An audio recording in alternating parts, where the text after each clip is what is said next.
Hello everyone, welcome back to the YouTube channel entrance वाला। Friends, आपने अगर हमारे चैनल को सब्सक्राइब नहीं किया है तो एंट्रेंस वाला चैनल को सब्सक्राइब करें। तो मैं बता दूं, हमारे चैनल एंट्रेंस वाला पर अलीगढ़ मुस्लिम यूनिवर्सिटी के 9th एंट्रेंस के लिए अभी एक कलाम सीरीज़ स्टार्ट की गई है, जिसमें ऑलरेडी हमने 10 चैप्टर्स कंप्लीट कर लिए हैं और आज हम कंटिन्यू करेंगे साइंस का 11th चैप्टर। और मैं बता दूं, इसके अंदर हमने एक सीरीज़ शुरू की थी, कलाम सीरीज़, जिसमें हमने कंप्लीट सिलेबस देंगे 9th एंट्रेंस का अलीगढ़ मुस्लिम यूनिवर्सिटी के 9th एंट्रेंस के लिए। और इसके अलावा भी अगर इन फ्यूचर आप एएमयू के किसी और एंट्रेंस की तैयारी करना चाहते हैं तो हमारे चैनल एंट्रेंस वाला को सब्सक्राइब करें और बेल आइकन भी दबा दें। और इसके साथ साथ और बाकी जो फ्रेंड्स वगैरह आपके जानने वाले एएमयू के 9th एंट्रेंस की तैयारी कर रहे हैं या करना चाहते हैं, आप उन तक इस वीडियो का लिंक पहुँचाएँ। और वीडियो अच्छी लगे तो लाइक करें, चैनल को सब्सक्राइब करें, बेल आइकन भी दबाएं और फ्रेंड्स में शेयर करना बिल्कुल ना भूलें।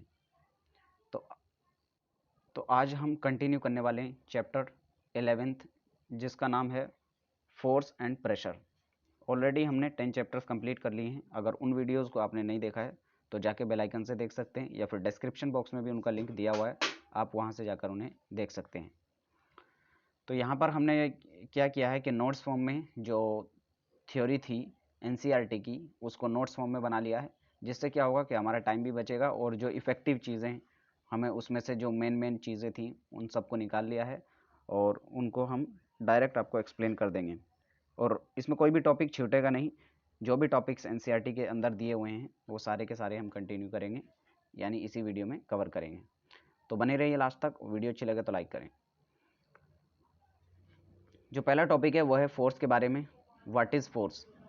तो यहाँ पर अगर फोर्स की डेफिनेशन की बात की जाए तो साइंटिफिकली पुश और pull over an object is called force, यानी किसी भी ऑब्जेक्ट को या तो धक्का देना या फिर उसको खींचना।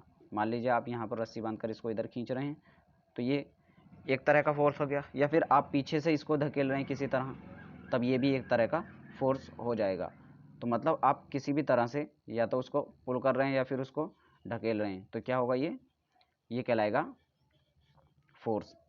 या तो आप उसको खींचें या फिर ढकेलें, यानी पुश और pull on an object is called force. अब यहाँ पर इसके एग्जाम्पल हम देख लेते हैं। To open a drawer one has to pull it and to close the drawer one has to push it. यानी अगर किसी टेबल के अंदर आपको ड्रॉअर को खींचना है, यानी उसको खोलना है, तो आप या तो उसको खींचेंगे, और अगर उसको बंद करना है तो आप उसको अंदर की तरफ धकेलेंगे। तो दोनों ही केस में क्या हो रहा है, हमको फोर्स लगाना पड़ रहा है, चाहे पुलिंग के थ्रू या फिर पुशिंग के through. Thus, in both the condition, a person applies force by push or pull. दूसरा एग्जाम्पल अगर देखें तो to kick a ball one has to push it, that is a force is applied. यानी अगर किसी ball को हमें kick करना है तो उसे क्या करना पड़ेगा, हमें उसको धक्का देना पड़ेगा, ढकेलना पड़ेगा, तो यानी उसको हम पुश कर रहे हैं, तो ये भी एक तरह का फोर्स है। अगला अगर तरीका देखा जाए तो है to ride a bicycle one has to push the pedal in this condition. यानी अगर कोई साइकिल चला रहा है तो उसमें क्या होगा, वो साइकिल के पैडल को पुश करेगा, नीचे की तरफ ढकेलेगा।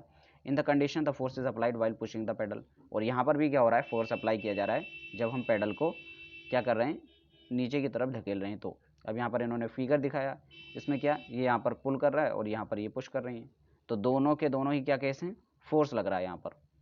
तो यानी पुश और पुल सिंपली क्या है, फोर्स है। नेक्स्ट है force are due to interaction. यानी जो फोर्स लगते हैं वो किसकी वजह से होते हैं, इंटरेक्शन की वजह से होते हैं। To apply a force over an object, interaction between object and the source of force is necessary. यानी अगर कोई ऑब्जेक्ट रखा हुआ है तो हमें उससे इंटरेक्ट करना पड़ेगा, यानी उससे हमें कहीं ना कहीं मिलना पड़ेगा, वो ताकि हम उस पर नेसेसरी फोर्स लगा सकें। एग्जाम्पल यहाँ पर दिए हुए हैं कि किस तरह से इंटरेक्शन की ज़रूरत होती है। To open a drawer one has to pull by holding it. यानी अगर किसी को ड्रॉअर खोलना है तो क्या होगा, उसको खींचना पड़ेगा। अब खींचेगा कैसे, ऐसे तो हवा में नहीं खींच सकता, उसको पहले पकड़ना पड़ेगा, पकड़कर तब खींचेगा। And the drawer will not open otherwise. और अगर दूर से किस तरह वो कोशिश करे तो वो नहीं खींच सकता। सेकेंड एग्जाम्पल है to kick a ball one has to touch it otherwise the force will not be applied over the ball. और दूसरा एग्जाम्पल अगर हम बॉल को देखें जिसे हम किक कर रहे हैं, तो उसको कम से कम उसे टच करना पड़ेगा। बिना टच किए तो कोई उसको किक नहीं कर सकता है। अगर कोई बॉल यहाँ पर रखी है, कोई मैन यहाँ पर है, तो ऐसा तो नहीं है वो हवा में किसी तरह इसको किक करके और इसको हवा में ही किक कर देगा, तो इसको कम से कम इसको टच करना पड़ेगा। जब वो इसको टच करेगा तब ये बॉल ऊपर उड़ेगी, इसमें किक लगेगा। तो किक करने के लिए उसे बॉल को टच करना ज़रूर पड़ेगा। तो इसलिए कहा जा रहा है कि फोर्स जो है वो इंटरेक्शन पे डिपेंड करती है। जैसे यहाँ पर इन्होंने फिगर में दिखाया कि किस तरह इंटरेक्शन किस तरह हो रहा है। ये मैन जो खींच रहा है अपनी तरफ, ये अपने हाथों से रस्सी पकड़े हुए, अगर ये रस्सी नहीं पकड़ेगा तो किस तरह खींचेगा। यहाँ पर ये जो मैन खड़ा हुआ है ये अपने हाथों से रस्सी को खींच रहा है। तो यहाँ पर जो हैं सब इंटरेक्ट कर रहे हैं, किसके थ्रू, रोप के थ्रू, क्योंकि फोर्स किस पर लग रहा है, रोप पर लग रहा है, रस्सी पर। तो फोर्स जो भी लगता है, चाहे वो पुश हो या फिर पुल हो, दोनों के इसमें इंटरेक्शन की ज़रूरत होती है। नेक्स्ट है exploring forces. The measure of the amount of strength of the force is called the magnitude of force. यानी अगर हम बात करें किसी चीज़ पर हमने कितना मैग्नीट्यूड का फोर्स लगाया, कितनी मतलब कितनी अमाउंट की स्ट्रेंथ हमने उस पर लगाई। जैसे हम देखते हैं कि किसी भी बॉडी को अगर मान लीजिए यहाँ पर रखा हुआ है कोई बॉक्स, और हमें इसको या तो पुश करना होगा या फिर पुल करना होगा। अगर हमें इसे डिस्प्लेस करना है अपनी पोजीशन से, तो मान लीजिए हम इसको क्या कर रहे थे, पुल कर रहे थे। तो पुल करने के लिए हमें क्या करना पड़ेगा, इसे फोर्स लगा, कुछ स्ट्रेंथ लगानी पड़ेगी, जिसे हम कहते हैं क्या है, फोर्स। तो कितनी अमाउंट में हमने स्ट्रेंथ उस पर लगाई उसको खींचने के लिए, उसको कहा जाता है मैग्नीट्यूड ऑफ फोर्स। या फिर यानी हम कह सकते हैं कि उस पर कितनी मैग्नीट्यूड का हमने फोर्स लगाया, या फिर हम दूसरी टर्म्स में कह सकते हैं कि उस पर हमने कितनी स्ट्रेंथ लगाई, अपनी कितनी ताकत उसमें खींचने के लिए उसको झोंकी। दस द स्ट्रेंथ ऑफ और the amount of force is expressed in terms of magnitude. यानी अगर हम देखें कि उस पर कितनी स्ट्रेंथ लगाई या कितने अमाउंट ऑफ फोर्स लगाया, तो इसे मैग्नीट्यूड की टर्म्स में देखा जाता है। कि मान लीजिए हमने 5 न्यूटन फोर्स लगाई, अभी हम देखेंगे फोर्स की यूनिट जो है नापने की क्या है, न्यूटन। ये क्वेश्चन भी पूछा गया था एक बार कि फोर्स को किस यूनिट में नापा जाता है, तो नापा जाता है न्यूटन में। मान लीजिए किसी ने 5 न्यूटन फोर्स लगाया, 10 न्यूटन फोर्स लगाया, तो जो नापा जाएगा, यानी जो नापने की यूनिट है, इसको मेजर करने की यूनिट, वो क्या है, Newton. Two or more forces on the same object can be applied in the same direction or opposite direction. अब यहाँ पर ये कह रहे हैं कि दो या दो से ज़्यादा फोर्स भी किसी एक ऑब्जेक्ट पे लग सकते हैं साइमल्टेनियसली। ये कैसे हो सकता है कि मान लीजिए कोई ऑब्जेक्ट यहाँ पर रखा हुआ है, ठीक, तो इस पर एक साथ दो या दो से ज़्यादा फोर्सेज भी लग सकते हैं। ऐसा कैसे हो सकता है कि मान लीजिए कोई एक फ्रेंड आपका यहाँ से, जो हम फिगर भी देख चुके थे, वो पीछे से ढकेल रहा है इस बॉक्स को, एक आप हैं, आप क्या कर रहे हैं, यहाँ पर खड़े हुए हैं और रस्सी से इसको खींच रहे हैं। आप क्या कर रहे हैं, यहाँ से इसको रस्सी से पकड़कर खींच रहे हैं और इधर की तरफ इसको ले जाने की कोशिश कर रहे हैं। तो यहाँ पर एक ही साथ दो फोर्स लग रहे हैं, एक इधर से इसको ढकेल रहा है और दूसरा ये भी इधर इसको खींच रहा है, तो डायरेक्शन सेम हो गई इस केस में। अब मान लीजिए दोनों मेन अपोजिट भी हो सकते हैं, कि आपने एक बॉक्स रखा कुछ इस तरह, और एक मैन इधर से ढकेल रहा है, एक मैन इधर से ढकेल रहा है, तो फोर्स दोनों डायरेक्शन में लग रहा है। तो वो किसी एक ही ऑब्जेक्ट पर फोर्स किसी भी डायरेक्शन में लग सकता है, यानी सेम डायरेक्शन में भी लग सकता है और अपोजिट डायरेक्शन में भी लग सकता है। अब इसमें जो पहला पार्ट है, force applied in the same direction, यानी पहला वाला केस देख रहे हैं जब फोर्स दोनों तरफ से एक ही डायरेक्शन में लग रहा है। मान लीजिए एक तरफ से खींचा जा रहा है, एक तरफ से ढकेला जा रहा है, या फिर दो आदमी एक साथ खींच रहे हैं या दो आदमी एक साथ ढकेल रहे हैं। तो जब दो फोर्स एक ही डायरेक्शन में लग रहे हैं तब हम ये देखने वाले हैं। When more than one force is applied in the same direction, the total force is the addition of the magnitude of both the forces. अब ये कह रहे हैं अगर दोनों फोर्स एक ही डायरेक्शन में लग रहे हैं तो हम क्या करते हैं, डायरेक्टली सीधा सीधा उनको जोड़ देते हैं। कि मान लीजिए कोई यहाँ पर बॉक्स रखा हुआ है, उस पर कोई एक आदमी इसको खींच रहा है 5 न्यूटन से, एक आदमी पीछे से ढकेल रहा है 10 न्यूटन से। न्यूटन क्या है, इसकी यूनिट होती है नापने की कि फोर्स कितना लग रहा है, फोर्स को नापने की यूनिट होती है न्यूटन। तो मान लीजिए किसी ने 10 न्यूटन पीछे से फोर्स लगाया ढकेल कर और 5 न्यूटन लगाया खींच कर, तो टोटल अगर हम इस पर फोर्स की बात करें कि कितना फोर्स लगा, तो हम कहेंगे 15 न्यूटन इस पर फोर्स लगा। जो इस ऑब्जेक्ट पर कितना फोर्स लगा, टोटल 15 न्यूटन फोर्स लगा।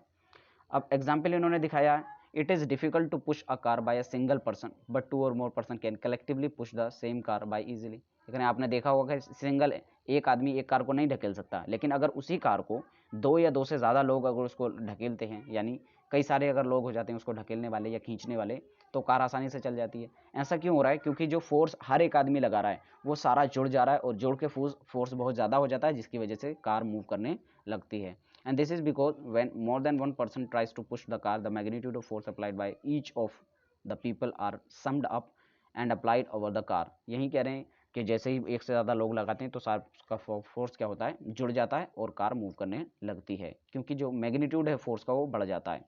That means if 3 unit of force are applied over an object by each of the 2 person, यानी अगर दो आदमी 3-3 यूनिट का फोर्स लगा रहे हैं तो टोटल ऐड होकर कितने यूनिट का फोर्स हो जाएगा, 6 यूनिट का, और ऑब्जेक्ट मूव करना शुरू कर देगा, जैसे यहाँ पर फिगर में दिखाया गया है।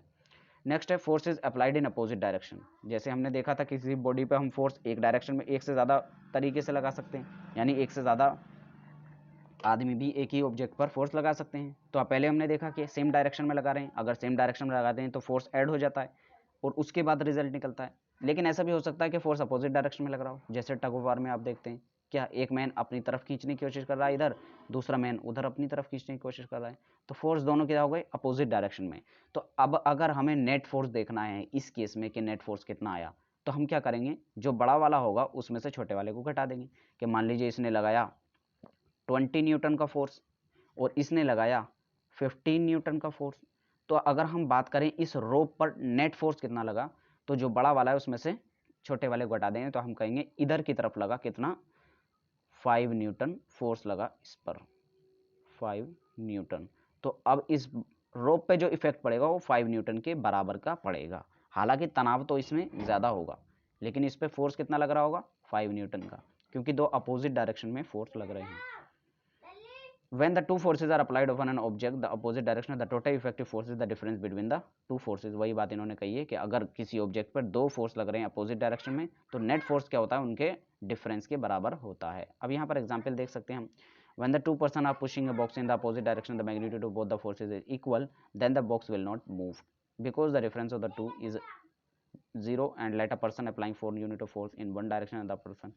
ये कह रहे हैं वही, अगर हम एग्जाम्पल के तौर पर उसको देखें कि कोई बॉक्स आपने क्या रखा यहाँ पर, और इसमें दो फ्रेंड्स क्या कर रहे हैं, अपोजिट डायरेक्शन में पुश कर रहे हैं। एक यहाँ पर खड़ा है फ्रेंड, वो इधर धकेलने की कोशिश कर रहा है, एक फ्रेंड पीछे की तरफ खड़ा है और वो क्या कर रहा है, वो इसको इधर धकेलने की कोशिश कर रहा है, और दोनों बराबर अगर फोर्स लगा रहे हैं, ये भी 4 न्यूटन का, ये भी 4 न्यूटन का, तो अगर डिफरेंस देखा जाए तो कितना हो गया, 0। तो यानी ये बॉक्स मूव ही नहीं करेगा। तो यही होता है कि अगर दो आदमी एक दो अपोजिट डायरेक्शन से किसी बॉक्स को या किसी भी ऑब्जेक्ट को पुश करने की कोशिश कर रहे हैं या पुल करने की कोशिश कर रहे हैं अपोजिट डायरेक्शन में, तब क्या होता है, अगर सेम फोर्स है यानी जो उनका मैग्नीट्यूड है बराबर है, तो क्या होता है, वो मूव ही नहीं करेगी। अब मान लीजिए इसमें से किसी ने ज़्यादा फोर्स लगाना शुरू कर दिया, इसने 6 न्यूटन का लगा दिया, तो बॉडी इधर मूव करना शुरू कर देगी क्योंकि ये 4 न्यूटन का लगा रहा है। वही यहाँ पर बताया, if one person is applying a force of 4 unit in one direction and other is applying the 6 unit in opposite direction, तो नेट कितना आ जाएगा, 2 यूनिट का, और बॉडी क्या करेगी, जिधर ज़्यादा फोर्स लग रहा है उधर की तरफ मूव करना शुरू कर देगी। वही यहाँ पर बताया है। Force can change the state of motion. अब हमने पहले क्या देखा, फोर्स देखा, फोर्स क्या था, सिंपली पुश और पुल। हमने क्या कहा कि किसी भी बॉडी को पुश करना या फिर पुल करना सिंपली क्या कहलाता है फोर्स। फिर हमने देखा कि फोर्स के लिए हमें इंटरेक्शन करना ज़रूरी है, यानी अगर कोई भी फोर्स लग रहा है तो हमें उससे बॉडी से, अगर किसी बॉडी पर फोर्स लगाना है तो उससे इंटरेक्ट करना, उससे मिलना या फिर उससे कांटेक्ट करना ज़रूरी है। ये हमने देखा। इंटरेक्शन, बिना इंटरेक्शन के हम किसी बॉडी को पुल या पुश नहीं कर सकते, यानी फोर्स नहीं लगा सकते। फिर हमने देखा कि फोर्स जो है किसी एक ऑब्जेक्ट पर 2 या 2 से ज़्यादा भी फोर्स लग सकते हैं। फिर हमने देखा अगर फोर्स एक से ज़्यादा लग रहा है किसी बॉडी पर तो वो एक सेम डायरेक्शन में भी हो सकता है, अपोजिट डायरेक्शन में भी हो सकता है। फिर देखा कि अगर सेम डायरेक्शन में है तो हमने क्या कहा कि फोर्स जो है वो एड अप हो जाएगा, और नेट फोर्स जो सबका जोड़ के आएगा वही नेट फोर्स होता है। जैसे हमने देखा कि किसी कार को अगर एक आदमी ढकेले तो वो नहीं चलती है, लेकिन अगर 2-3 लोग उसको ढकेलते हैं तो वो चलने लगती है। ऐसा इसलिए होता है क्योंकि जो हर आदमी फोर्स लगा रहा है वो सब का सब एड अप हो जाता है, जुड़ के ज़्यादा फोर्स हो जाता है, जिसकी वजह से कार मूव करने लगती है। दूसरा हमने एग्जाम्पल देखा कि अपोजिट डायरेक्शन में भी फोर्स लग सकता है, और जब अपोजिट डायरेक्शन में फोर्स लगेगा तो क्या होगा, उन दोनों के डिफरेंस के बराबर नेट फोर्स होगा। जैसे हमने देखा एक बॉक्स पे अगर दोनों साइड से बराबर फोर्स लग रहा है तो बॉक्स मूव नहीं करता, और अगर एक तरफ से ज़्यादा फोर्स लग रहा है एक तरफ से कम, तो जिधर की तरफ ज़्यादा फोर्स लगा उधर की तरफ मूव करने लगेगा। अब हम देखने वाले हैं फोर्स के, यानी फोर्स जो है वो क्या क्या चेंजेस ला सकता है, यानी फोर्स अगर किसी बॉडी पर लग रहा है तो वो क्या क्या काम कर सकता है फोर्स की वजह से। तो जो पहला टॉपिक है वो ये है कि जो फोर्स है वो स्टेट ऑफ रेस्ट को चेंज कर सकता है, स्टेट ऑफ मोशन को चेंज कर सकता है। अब इसमें पहला पार्ट है स्टेट ऑफ रेस्ट को चेंज कर सकता है, कि अगर कोई बॉडी रखी हुई है रेस्ट पर तो उसको मोशन में ला सकता है अगर फोर्स लगाया जाए तो। N object is called in the state of rest when it is not moving. अब अगर आपसे कहा जाए कि स्टेट ऑफ रेस्ट किसे कहा जाए, रेस्ट मतलब आराम कर रहा है, यानी बिल्कुल मूव नहीं कर रहा है, तो जब कोई चीज़ बिल्कुल चल नहीं रही है, मूव नहीं कर रही है, तब हम कहते हैं कि जो बॉडी है वो स्टेट ऑफ रेस्ट में है, यानी वो मूव नहीं कर रही है। This means a stationary object is called in the state of rest. इस तरह हम कह सकते हैं कि जो कोई रुकी हुई ऑब्जेक्ट है वो कैसी है, स्टेट ऑफ रेस्ट में, यानी वो मूव नहीं कर रही है। For example a building an electric ball kept over the ground and not moving. अगर हम देखें कि कोई बिल्डिंग क्या है, वो खड़ी हुई है, इलेक्ट्रिक पोल जो खड़ा हुआ है, या फिर हम बॉल को देखें जो रखी हुई है यानी मूव नहीं कर रही है, तो वो भी क्या हो गए, सब स्टेट ऑफ रेस्ट के एग्जाम्पल हो गए। तो जो फोर्स अगर हम इन सब रेस्ट वाली चीज़ों पे लगाएं तो वो मोशन में आ सकती हैं। सेकंड है state of motion. A moving object is called in the state of motion. Second है स्टेट ऑफ मोशन, यानी अगर कोई ऑब्जेक्ट मूव कर रही है तब हम कहते हैं वो स्टेट ऑफ मोशन में है। यानी अगर शांत रखी हुई है, चल नहीं रही है, तो हम कहते हैं वो स्टेट ऑफ रेस्ट में है, और अगर मूव कर रही है तो हम कहते हैं स्टेट ऑफ मोशन में है। जैसे एग्जाम्पल देखा जाए, एक मूविंग कार, मूविंग बॉल, ये सब किसके एग्जाम्पल हैं, स्टेट ऑफ मोशन के एग्जाम्पल हैं। A force can speed up a moving object. अब इसके अलावा क्या कर सकता है कि कोई बॉडी अगर रेस्ट पर तो उसको मोशन में ला सकता है, अगर कोई मोशन में है तो उसको रेस्ट में ला सकता है। इसके अलावा क्या है, फोर्स जो है किसी मूविंग ऑब्जेक्ट की स्पीड को बढ़ा सकता है। Force can decrease the speed of a moving object, और फोर्स स्पीड को डिक्रीज भी कर सकता है। कि मान लीजिए कोई बॉक्स इधर पर रखा था, बॉक्स नहीं, कुछ और एग्जाम्पल लेते हैं। मान लीजिए कोई बाईसाइकिल इधर पर थी,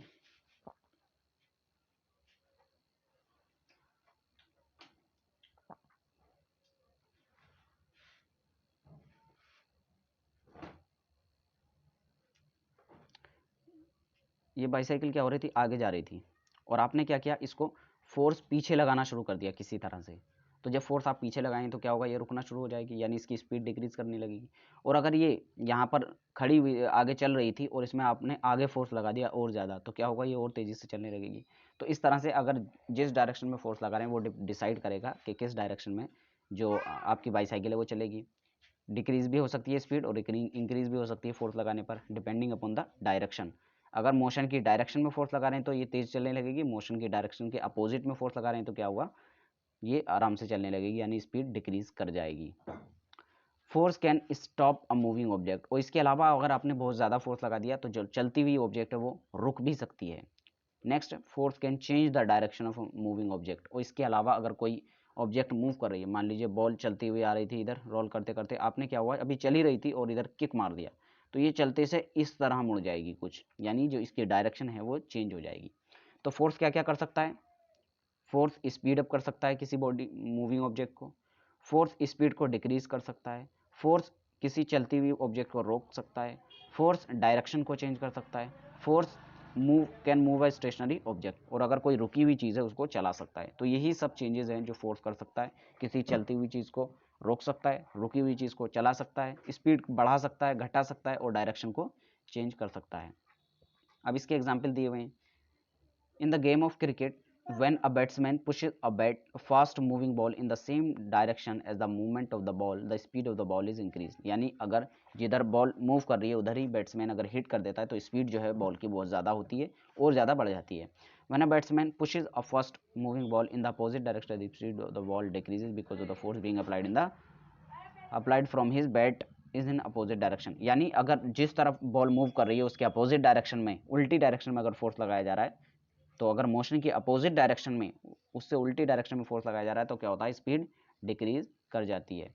when the player in the game of football kicks the bat to his mate the he changes the direction of the moving football by applying the force through his kick. यानी अगर कोई चलती हुई ball थी और वो अगर अपने किसी दूसरे प्लेयर को पास कर रहा है तो उसमें क्या होता है, वो डायरेक्शन चेंज करता है। तो यही सब एग्जाम्पल है जिसमें स्पीड डिक्रीज हो रही है, इंक्रीज हो रही है और डायरेक्शन चेंज हो रही है। नेक्स्ट एग्जाम्पल है, a goal keeper stop the football from going toward the goal post by applying the force by his hand. और क्या होता है, गोल पोस्ट पे जो आदमी लगा हुआ है, जो भी प्लेयर लगा हुआ है, वो आती हुई बॉल को रोकने की कोशिश करता है, और रोकता कैसे, वो फोर्स लगाता है अपने हैंड्स के थ्रू और उसको रोक लेता है। The force changes the state of motion. ये इसका एग्जाम्पल इन्होंने फिगर भी दिखा दिया है कि किस तरह से जो स्टेट ऑफ मोशन है वो चेंज होता है। नेक्स्ट है, the force can change the shape of object. और इसके अलावा हमने पहले क्या देखा कि फोर्स जो है किसी ऑब्जेक्ट की मोशन को चेंज कर सकता है, यानी स्टॉप हुई हुई है तो उसको चला सकता है, चल रही है तो उसको रोक सकता है, स्पीड को बढ़ा सकता है, घटा सकता है, डायरेक्शन को भी चेंज कर सकता है। अब इसके अलावा जो है वो शेप को भी बदल सकता है। किस तरह शेप को बदल सकता है? अगर किसी ऑब्जेक्ट पे फोर्स लग रहा है तो जो उसका एक्चुअल शेप है ऑब्जेक्ट का, उससे भी उसको बदल सकता है। किस तरह? देखने वाले हैं। When you apply force to an inflated balloon using your hand from both the side, the force of the pressure changes the shape of the balloon. ये कह रहे हैं अगर कोई भरा हुआ बैलून है, इन्फ्लेटेड बैलून, और उसको अगर आप दोनों तरफ से दबाना शुरू कर दें जिस तरह फिगर में दिखाया है, तो इसमें क्या होता है, फोर्स की वजह से एक प्रेशर लगता है और प्रेशर की वजह से इसका शेप जो है वो कुछ इस तरह का हो जाता है, यानी इसका शेप चेंज हो जाता है। ये किसका एग्जाम्पल है? ये एग्जाम्पल शो कर रहा है कि जो फोर्स है वो शेप चेंज कर सकता है किसी ऑब्जेक्ट की। नेक्स्ट है the change in the shape of the Dove into breadth bye applying the force with a rolling pin. यानी आपने रोटी बनाते हुए देखा होगा, उसमें क्या होता है, पहले आटा लिया जाता है, आटे को फिर क्या किया जाता है, उस पर रोलिंग पिन से उस पर घिसा जाता है, यानी पहले गोल गोल ऐसा था, फिर उस पर जब रोलिंग पिन को घुमाया जाता है, रोलिंग पिन को घुमाया जाता है तो ये पतली पतली शीट में कन्वर्ट हो जाता है, और पतली पतली शीट में जब कन्वर्ट हो जाता है इसी को कहते हैं कि हाँ लो ब्रेड बन चुका है। तो इसकी वजह से क्या हुआ, जो फोर्स लगा उस ब्रेड पर उसकी वजह से उसका शेप चेंज हो गया। अब black Smith changes the shape of iron road by applying the force using a hammer. और जैसे आपने किसे देखा होगा, ब्लैक स्मिथ को देखा होगा, जो लोहे वगैरह का काम करते हैं, लोहार, वो क्या करते हैं, हथौड़ी से, हैमर से जब किसी आयरन की रोड को पीटते हैं तो उसकी शेप चेंज हो जाती है। And you can change the shape of the rubber band and spring by stretching in a opposite direction. ये कह रहे हैं कि अगर आप किसी रबर को अपोजिट डायरेक्शन में खींचते हैं या फिर किसी स्प्रिंग को अपोजिट डायरेक्शन में खींचते हैं तब भी आप उसका शेप चेंज कर सकते हैं। तो ये सब एग्जाम्पल्स हैं जो डिमॉन्स्ट्रेट करते हैं, जो बताते हैं कि आप फोर्स के थ्रू क्या क्या कर सकते हैं, यानी फोर्स के थ्रू आप उसका शेप भी चेंज कर सकते हैं और उसका स्टेट ऑफ मोशन तो हम बदल ही सकते हैं, जो कि हम पहले ही देख चुके हैं। अब हम देखने वाले हैं टाइप्स ऑफ फोर्सेस। अभी हमने पहले देखा फोर्स, फिर उसके बाद देखा हमने इंटरेक्शन, फिर उसके बाद देखा हमने किस तरह फोर्स लग सकता है एक बॉडी पर एक से ज़्यादा, फिर हमने देखा सेम डायरेक्शन में फोर्स, फिर देखा अपोजिट डायरेक्शन में फोर्स। अब इसके अलावा हमने देखा कि फोर्स क्या क्या इफेक्ट प्रोड्यूस कर सकता है, स्टेट ऑफ मोशन को किस तरह बदल सकता है। उसके अलावा हमने देखा कि जो फोर्स है वो किस तरह किसी बॉडी का शेप चेंज कर सकता है। अब हम देखने वाले हैं कि फोर्स के टाइप्स क्या क्या होते हैं, कितने तरह के फोर्स होते हैं। By applying force, one can make an object at rest to move, and this application of force can be done either by touching the object or without touching the object. Therefore, the force are of two type. ये कह रहे हैं किसी rest के object को हम force के through क्या कर सकते हैं, मोशन में ला सकते हैं। अब मोशन में लाने के लिए हमें क्या करना पड़ेगा, फोर्स लगाना पड़ेगा। अब फोर्स जो है वो हम उसको टच करके भी लगा सकते हैं और बिना टच किए भी लगा सकते हैं। अब इस बेसिस पर कि हम जो उस पर फोर्स लगा रहे हैं वो टच करके लगा रहे हैं या फिर बिना टच किए लगा रहे हैं, इस बेसिस पर हम फोर्स को डिवाइड कर सकते हैं दो पार्ट में, जिनका नाम है कॉन्टैक्ट फोर्स एंड दूसरा है non contact force. Contact force किसे कहा जाता है? जब हम किसी ऑब्जेक्ट पर फोर्स लगा रहे हैं, जब हम किसी ऑब्जेक्ट पर फोर्स लगा रहे हैं और हमारा कॉन्टैक्ट उस पर ज़रूरी है, यानी बिना हमारे कॉन्टैक्ट के क्या हो रहा है, उस पर फोर्स नहीं लग रहा है, तब हम कहते हैं कि वो कैसा फोर्स है, कॉन्टैक्ट फोर्स है। दूसरा होता है non contact force. Non contact force यानी ऐसा फोर्स जो बिना कॉन्टैक्ट किए भी लग सकता है, ऐसा फोर्स जो बिना कॉन्टैक्ट किए ऑब्जेक्ट पर भी लग सकता है, उसे कहा जाता है नॉन कॉन्टैक्ट फोर्स। मान लीजिए कोई यहाँ पर बॉक्स रखा था, इस पर दो तरह के फोर्स लग रहे हैं। पहले हमने इसको अपने हाथ से ढकेला, यानी हमारा कॉन्टैक्ट इस पर पुश करने के लिए ज़रूरी था, तो इसे हमने कहा कॉन्टैक्ट फोर्स। क्या कहा? Contact force. और मान लीजिए कोई ऐसा तरीका था जिसके थ्रू ये अपने आप भी मूव कर सकता था किसी तरह, मतलब फोर्स तो लगेगा इस पर, लेकिन इसको टच कोई नहीं कर रहा है तब भी ये मूव कर रहा है, तो इसे कहा जाता है नॉन कॉन्टैक्ट फोर्स, यानी हमारे कॉन्टैक्ट करने की ज़रूरत नहीं है और फोर्स इस पर बिना कॉन्टैक्ट किए लग जाता है। तो पहले हम देखने वाले हैं एग्जाम्पल कॉन्टैक्ट फोर्स के, क्या क्या एग्जाम्पल हैं द कॉन्टैक्ट फोर्सेस के example. The forces that require touch or the contact to be applied are known as contact force. यानी ऐसे फोर्सेज जिनमें ऑब्जेक्ट के साथ कॉन्टैक्ट होना ज़रूरी है उन्हें कहा जाता है कॉन्टैक्ट फोर्स। इसके एग्जाम्पल क्या है? Muscular force and frictional force, जैसे जो हम अपनी मसल से फोर्स लगा रहे हैं, किसी ऑब्जेक्ट को ढकेल रहे हैं या खींच रहे हैं, इन सब के थ्रू जो फोर्स लगता है वो हमारी मसल्स के थ्रू लगता है और उस ऑब्जेक्ट को फोर्स लगाने के लिए हमें उसे टच करना ज़रूरी है। दूसरा है फ्रिक्शनल फोर्सेस। फ्रिक्शनल फोर्सेस जैसे आपने देखा होगा कोई बॉक्स यहाँ पर रखा हुआ है, ठीक, और इस बॉक्स को जो ज़मीन है उससे कुछ घर्षण बल मिल रहा होगा, घर्षण बल यानी फ्रिक्शनल फोर्स। अब अगर ये इसके कांटेक्ट में ही नहीं होगा नीचे से तो इस पर फ्रिक्शनल फोर्स लगेगा ही नहीं, और अगर कांटेक्ट में होगा तभी इस पर फ्रिक्शनल फोर्स लगेगा। तो दूसरा एग्जाम्पल कांटेक्ट फोर्स हो गया फ्रिक्शनल फोर्स। ये एक एग्जाम्पल भी आपको याद रखना है। अब यहाँ पर इन्होंने फिगर में दिखा दिया है कि किस तरह पुशिंग, पुलिंग, कैरिंग, इन सब में हमारे हैंड जो हैं उसके साथ कांटेक्ट कर रहे हैं। यहाँ पर रोप के थ्रू हमारे हाथ कांटेक्ट कर रहे हैं, यहाँ पर हम पुश कर रहे हैं तो इसको हमारे हैंड तो कहीं ना कहीं लगे हुए हैं। तो ये सब किसके एग्जाम्पल हैं? कॉन्टैक्ट फोर्स के एग्जाम्पल हैं, यानी कॉन्टैक्ट हमारा ज़रूरी है इन फोर्सेज में। अब muscular force, the force applied by the effort of the our muscle is called muscular force. अगर हम करें बात मस्कुलर फोर्स की, तो मस्कुलर फोर्स क्या होता है? ऐसा फोर्स जो हम अपनी मसल्स के थ्रू लगा रहे हैं, जैसे किसी ऑब्जेक्ट को लिफ्ट करना, किसी बकेट ऑफ वाटर को पुल करना, किसी साइकिल को पैडल मारना। तो ये सब किसके एग्जाम्पल हैं? मस्कुलर फोर्स के एग्जाम्पल हैं, जिसमें हमारी मसल्स के एफर्ट से बॉडी पर फोर्स लगता है। नेक्स्ट है फ्रिक्शनल फोर्स। फ्रिक्शनल फोर्स जैसे हमने देखा किसी ऑब्जेक्ट पर लगता है जब वो ग्राउंड से कांटेक्ट करती है, इर्रेगुलर सरफेस से, ग्राउंड के इर्रेगुलर सरफेस से जब कांटेक्ट करती है, ये frictional force. The friction is a force exerted by the surface against the motion of the body across its surface. तो फ्रिक्शन क्या होता है? फ्रिक्शन एक ऐसा फोर्स होता है जो किसी बॉडी के सरफेस पर लगता है। कहाँ लगता है? अपोजिट डायरेक्शन में लगता है उसके मोशन के। मान लीजिए कोई ऑब्जेक्ट इस डायरेक्शन में मूव कर रहा है, तो इस पे जो नीचे ग्राउंड से फोर्स लगेगा वो इसके अपोजिट डायरेक्शन में लगेगा। अगर ये मूव कर रहा है इधर की तरफ तो इस पर फोर्स लगेगा अपोजिट डायरेक्शन में, इधर की तरफ। इसे कहा जाता है क्या? Frictional force. फ्रिक्शनल फोर्स कहा जाएगा इसको, जो मोशन के अपोजिट डायरेक्शन में चल लगता है। अगर बॉडी इधर मूव कर रही है तो उस पर फोर्स पीछे की तरफ लगेगा, यानी ये मोशन को अपोज करता है। Friction is the reason why your car comes to stand still if you don't press the accelerator. ये कह रहे हैं ये फ्रिक्शन की ही वजह है कि आप बिना एक्सेलरेटर दबाए अपनी कार को रोक पाते हैं, यानी रुक जाती है आपकी कार कुछ देर चलने के बाद।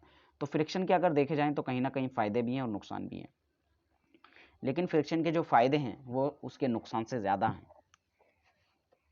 तो कहीं ना कहीं इसके नुकसान को हम देख लेते हैं। तो नुकसान फ्रिक्शनल फोर्स का क्या है कि मान लीजिए किसी रोड पर गाड़ी चल रही है, उसमें आपने उसको एक बार स्पीड में लाए, तो स्पीड में लाकर उसकी स्पीड बढ़ गई, लेकिन अगर आप इंजन को बंद कर देते हैं या फिर एक्सेलरेटर नहीं दबाते हैं, तब भी वो कुछ टाइम के बाद क्या होती है? रुक जाती है। अब ऐसा क्यों है? क्योंकि हमने देखा क्या, बॉडी अगर आगे मूव कर रही है, बॉडी अगर आगे मूव कर रही है तब उस पर फोर्स लगेगा पीछे की तरफ, फ्रिक्शनल फोर्स। अब वो फ्रिक्शनल फोर्स क्या करेगा? इस बॉडी को रोकने की कोशिश करेगा, जिसकी वजह से बॉडी रुक जाएगी। लेकिन अगर फ्रिक्शनल फोर्स नहीं होता तो एक बार अगर ये मोशन में आ गई तो ये चलती रहती, क्योंकि कोई इसको रोकने वाला ही नहीं था जब तक हम उसको ना रोकते। तो ये तो हो गया इसका नुकसान। लेकिन अगर इसका फ़ायदा देखें तो फ़ायदा ये है कि अगर ये फ्रिक्शन नहीं होता तो जो कार है वो चलती नहीं। क्यों नहीं चलती? मैं दिखाता हूँ। देखिए मान लीजिए कोई यहाँ पर बाइसिकल का एग्जाम्पल ले लेते हैं। ये कोई बाइसिकल है,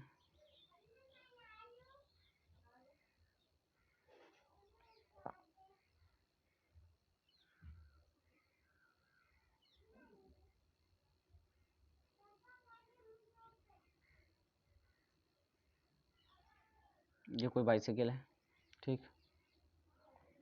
अब इसमें जब कोई आदमी पैडल मार रहा है, कोई आदमी इसमें पैडल मार रहा है, तो वो अपनी मसल्स के थ्रू फोर्स लगा रहा है, ठीक है। लेकिन ये फोर्स चेन के थ्रू कहाँ जा रहा है? पहिए पे जा रहा है, और पहिया तब इधर की तरफ मूव करता है, पीछे की तरफ। पहिया पीछे की तरफ मूव करेगा, जिसकी वजह से इस पर फ्रिक्शन लगेगा किधर? आगे की तरफ, और इसके अगले पहिए पर भी आगे की तरफ। जब पहिए पर फ्रिक्शन आगे की तरफ लगेगा तभी ये साइकिल आगे की तरफ मूव करेगी। लेकिन अगर फ्रिक्शन नहीं हुआ तो ये यहीं पर रोल करता रहेगा और आगे नहीं मूव करेगी bicycle. The frictional force is stopping the rotation of the wheel of your car. Therefore, if you leave the accelerator, the friction slowly removes all the force from the car when it has removed। यानी ये कह रहे हैं कि जो car move कर रही थी, अगर आप उसको एक्सेलरेटर नहीं भी दबाते हैं तो उसके बाद भी कार कुछ देर के बाद रुक जाती है। ऐसा इसलिए क्योंकि जो फ्रिक्शन उस पर लग रहा है वो उसके मोशन को अपोज कर रहा है, उसके मोशन को रोकने की कोशिश कर रहा है। दूसरा एग्जाम्पल देखा जाए, if a book slides across the surface of the desk, then the desk exerts a friction force opposite to the opposite direction of its motion.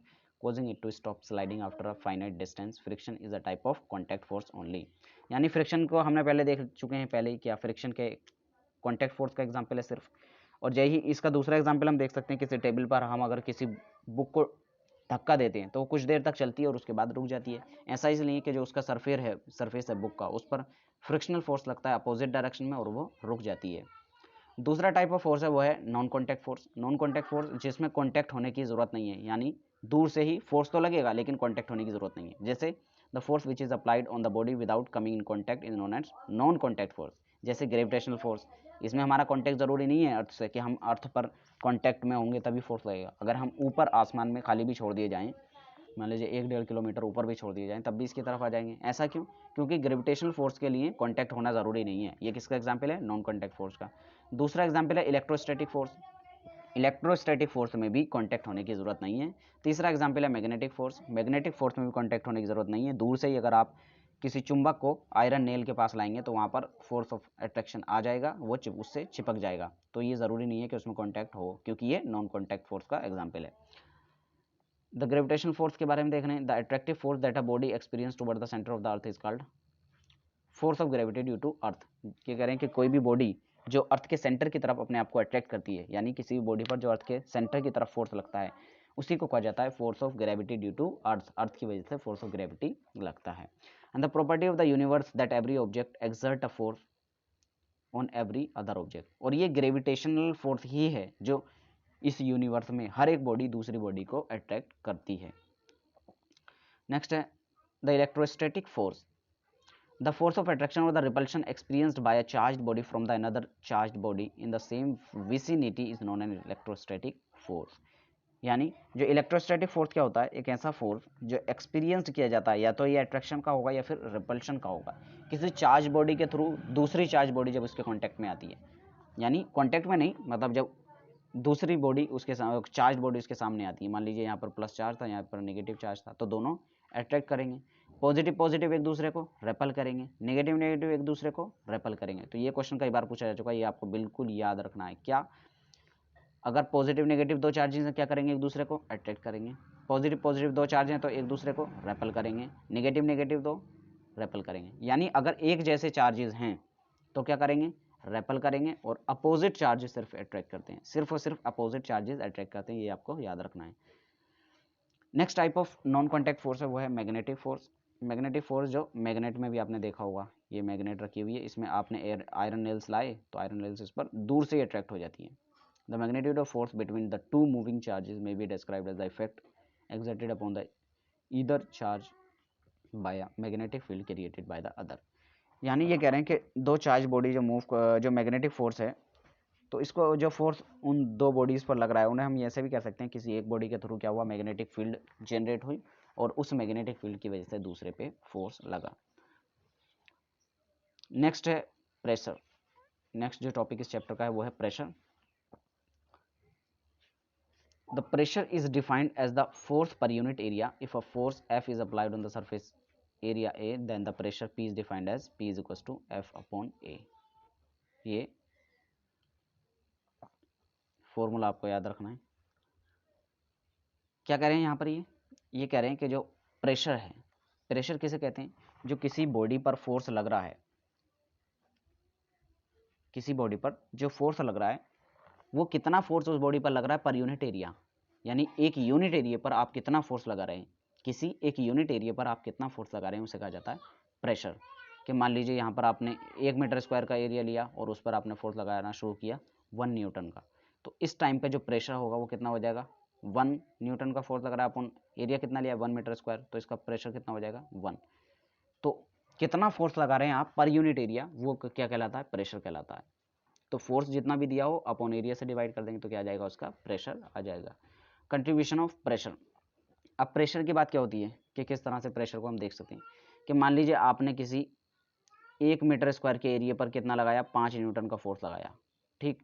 तो इस टाइम पर अगर 1 मीटर स्क्वायर का एरिया है तो प्रेशर कितना हो जाएगा? प्रेशर हो जाएगा फोर्स अपॉन एरिया। फोर्स कितना? 5 न्यूटन, एरिया कितना है? 1, तो ये हो जाएगा 5 पास्कल। इसकी यूनिट भी आपको याद रखनी है, कई बार पूछी जा चुकी है एंट्रेंस में। किस में नापा जाता है? प्रेशर को नापा जाता है पास्कल में। तो यहाँ पर 5 पास्कल का फोर्स लग रहा है। दूसरे केस में मान लीजिए यही फोर्स आपने लगाया कितने, 5 मीटर स्क्वायर के एरिया में लगाया, कितना, 5 न्यूटन का फोर्स। तो इस टाइम अगर आप देखेंगे प्रेशर, तो प्रेशर कितना आएगा, फोर्स अपॉन एरिया, फोर्स कितना है 5 न्यूटन का, एरिया कितना है 5 मीटर स्क्वायर, तो फोर्स आ जाएगा, प्रेशर आ जाएगा 1 पास्कल। तो इस तरह से फोर्स सेम रखने पर अलग अगर एरिया चेंज हो जाता है तो प्रेशर भी चेंज हो जाता है। अभी इनके एग्जाम्पल हम देखने वाले हैं। एग्जाम्पल्स क्या, reporter place around the cloth on their heads to increase surface area and reduce pressure, a sharp knife cuts better as more pressure is exerted over a smaller area. अब ये कहने आपने देखा होगा चाकू में क्या होता है, पतली धार बना ली जाती है, एकदम शार्प उसको कर लिया जाता है। ऐसा इसलिए क्योंकि जो उसकी एरिया है, एरिया ऑफ कॉन्टैक्ट है, वो कम हो जाता है, तो उस पर कम फोर्स लगाने पर भी प्रेशर ज़्यादा जनरेट होता है और ज़्यादा प्रेशर लगने पर वो जल्दी से चीज़ों को काटता है। नेक्स्ट जो टॉपिक है वो है प्रेशर इन फ्लूइड्स, यानी फ्लूइड्स के अंदर किस तरह से प्रेशर लगता है। The pressure exerted by the fluid, glass or liquid in a container is transmitted undiminished in all direction. अब एक प्रॉपर्टी होती है फ्लूइड्स की, जैसे हम किसी नॉर्मल ऑब्जेक्ट पर फोर्स लगा रहे हैं तो क्या होता है, वो जिधर हम फोर्स लगाते हैं उधर की तरफ ही प्रेशर लगता है। लेकिन फ्लूइड्स की एक प्रॉपर्टी होती है कि वो जिस कंटेनर में रखे होते हैं उस पर फोर्स लगाते हैं हर डायरेक्शन में, यानी किसी एक डायरेक्शन में फोर्स नहीं लगता है, हर डायरेक्शन में फोर्स लगता है। जैसे यहाँ पर एग्जांपल दिया हुआ है, ये कंटेनर था, इसके अंदर इन्होंने क्या किया, लिक्विड भर दिया है, और यहाँ पर प्रेशर जैसे जैसे नीचे हम जाते जाएंगे, डेप्थ में जाते जाएंगे, जितनी जितनी डेप्थ में जाएंगे तो इतना ही प्रेशर बढ़ता जाएगा। कि जैसे यहाँ पर ये वाले पाइप में सबसे ज़्यादा प्रेशर है, इसी वजह से ये स्ट्रोंगेस्ट जेट दिख रहा है हमको, इसमें कुछ कम और इसमें सबसे कम, क्योंकि यहाँ पर प्रेशर सबसे कम है। अब जो नेक्स्ट टॉपिक है वो है अपथ्रस्ट। जैसे हम प्रेशर देख चुके हैं, तो प्रेशर की एक फॉर्म है upthrust. Upward force exerted by the fluid on an object is known as upthrust और द बायोएंट फोर्स। उस इस अपथ्रस्ट को ही क्या कहा जाता है, बायोएंट फोर्स भी कहा जाता है। जैसे यहाँ पर फिगर में दिखाया गया है, क्या है ये पानी है, पानी के ऊपर क्या है, एक बोट तैर रही है। अब ये जो ऊपर इसके तैर रही है, यानी जैसे हम कोई स्टोन को डालते हैं वो क्या करता है, अगर हमने कोई स्टोन डाला वो जाके नीचे बैठ जाता है, लेकिन ये स्विम कर रही है। तो स्विम क्यों कर रही है, स्विम करने की वजह है जो वाटर नीचे है ना इसके, ये इस पर अपवर्ड फोर्स लगा रहा है ऊपर की तरफ, इस फोर्स को ही कहा जाता है अपथ्रस्ट ऑफ द वाटर। और जब ये अपथ्रस्ट इस जो बोट है इसके वजन से ज़्यादा होता है तब ये स्विम करती रहती है, और अगर बोट का वजन अपथ्रस्ट से ज़्यादा होगा जैसे स्टोन के केस में, तो ये नीचे धंस जाता है। तो अगर कोई पूछे कि स्टोन को हम पानी में डालते हैं, वो अंदर चला जाता है, यानी सिंक कर जाता है, डूब जाता है। तो ऐसा क्यों है, ऐसा इसलिए कि जो उस पर अपथ्रस्ट लग रहा था ना वाटर की वजह से, वाटर जो उस पर अपथ्रस्ट लगा रहा था वो उसके वजन से कम था, यानी उसका वजन ज़्यादा था, इस वजह से वो नीचे डूब गया। और यहाँ पर अगर नाव के केस में देखा जाए तो जो अपथ्रस्ट है वो ज़्यादा लग रहा है, क्योंकि यहाँ पर सरफेस एरिया ज़्यादा है, तो जितना ज़्यादा सरफेस एरिया होगा तो नीचे का इस पर डिस्प्लेस्ड वाटर जो होगा वो ज़्यादा होगा, और जितना ज़्यादा डिस्प्लेस्ड वाटर होता है किसी भी ऑब्जेक्ट के नीचे उस पर इतना ही फोर्स ऊपर की तरफ लगता है, और जब ऊपर की तरफ फोर्स इस पर ज़्यादा लगेगा तो ये स्विम करती रहेगी, यानी सिंक नहीं करेगी। नेक्स्ट है गैसियस प्रेशर। जैसे हमने फ्लूइड का प्रेशर देखा उसी तरह गैसेस भी प्रेशर लगाती हैं, और गैसेस का प्रेशर भी फ्लूइड की तरह हर डायरेक्शन में अलग लगता है।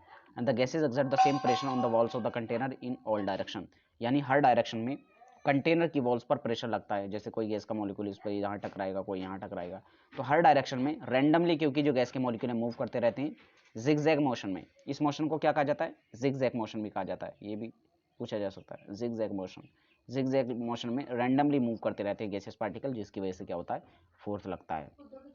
नेक्स्ट टॉपिक है वो है एटमॉस्फेरिक प्रेशर का। जैसे हम जानते हैं एटमॉस्फेयर के अंदर कुछ ना कुछ प्रेशर है। अब प्रेशर क्यों है, क्योंकि हमारे एटमॉस्फेयर में बहुत सारी गैसेज हैं, नाइट्रोजन है, ऑक्सीजन है, हाइड्रोजन है, और भी बहुत सारी आर्गन गैस है, छोटे छोटे अमाउंट में भी बाकी गैसें होती हैं। तो ये जो गैसेज हैं इनकी वजह से प्रेशर बनता है, और उस प्रेशर को कहा जाता है एटमॉस्फेरिक प्रेशर।